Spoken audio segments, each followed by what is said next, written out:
کسی کے گھر میں منی تھیٹر تھا، انہوں نے بیسمنٹ میں بنایا ہوا، تو جب ان کے گھر قرآن کلاس شروع ہوئی تو میرا فرسٹ کوسچن یہ ہوتا ہے کہ آپ کے موٹیویشنل فورس کیا تھی نا.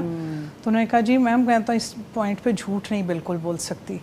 مجھے یہ سمجھ نہیں آتی تھی کہ حرم میں جب تلاوت ہو رہی ہوتی ہے جدھر میں منہ کرتی ہوں لوگ رو کیوں رہے ہوتے ہیں، مطلب واٹس ان اٹ. تو آؤٹ آف دیٹ کریوسٹی میں نے اپنے گھر میں قرآن کلاس رکھی ہے کہ مجھے اس کلام کی سمجھ آئے. سبحان اللہ. تو وہ لوگ جو گئے ہوتے ہیں اور کیسے ان کا دل پلٹتا ہے اللہ کے فضل سے، اور الحمدللہ اپنا رب جن کو بلاتے ہیں جو چلے جاتے ہیں، جو جاتے جاتے رہ جاتے ہیں، اور جو رہتے رہتے چلے جاتے ہیں. سبحان اللہ. یہ سب اللہ سبحانہ تعالیٰ کی کار فرمائیاں ہیں اللہ کے فضل سے. اور اپنے بندے کے ساتھ میں کہتی ہوں ہر حال میں بہت پیار ہے، بہت پیار ہے. اگر رہ جاتے ہیں یا نہیں. کئی دفعہ میں لاسٹ مومنٹ تک سوچ رہی ہوتی ہوں کہ so and so was seeing کہ میرا تو بالکل موڈ نہیں تھا، مجھے 2 منٹ پہلے انہوں نے دے دیا، تو میں کہتی ہوں I must be that one. انشاءاللہ when that time passes by تو مجھے ہوتا ہے کہ نہیں انشاءاللہ I have high hopes from اللہ سبحانہ تعالیٰ. اور انشاءاللہ جب اللہ سبحانہ تعالیٰ بلائیں گے، دعا ہے میری انشاءاللہ کہ پھر وہیں خاتمہ ہو. اللہ اکبر. بہت بڑی خواہش ہے جی. انشاءاللہ. انشاءاللہ.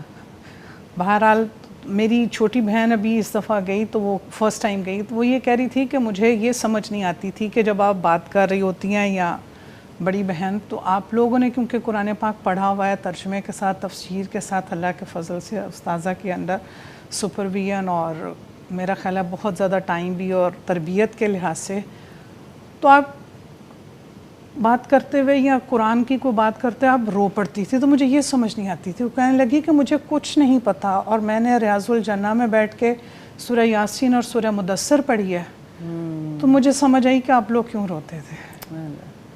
تو اللہ سبحانہ تعالیٰ کتنے لوگوں کو ایوری ایئر بلا کے ان کے اندر ایسے پورا انسٹل کر دیتے ہیں اپنی محبت، اور کتنوں کی مزید گرائنڈ ہوتی رہتی ہے وہ محبت کہ اللہ سبحانہ تعالیٰ بلائیں گے، انشاءاللہ تعالیٰ العزیز بلائیں گے. اور اس صبر پہ اجر ہی اجر ہے جی. آپ ارادہ کر بیٹھیں اور اللہ سے ہمیشہ امید ہے کہ اللہ تعالیٰ جو بھی جائیں خیر و عافیت سے واپس آئیں، تمام مناسک حج بہت اچھے طریقے سے ادا کریں.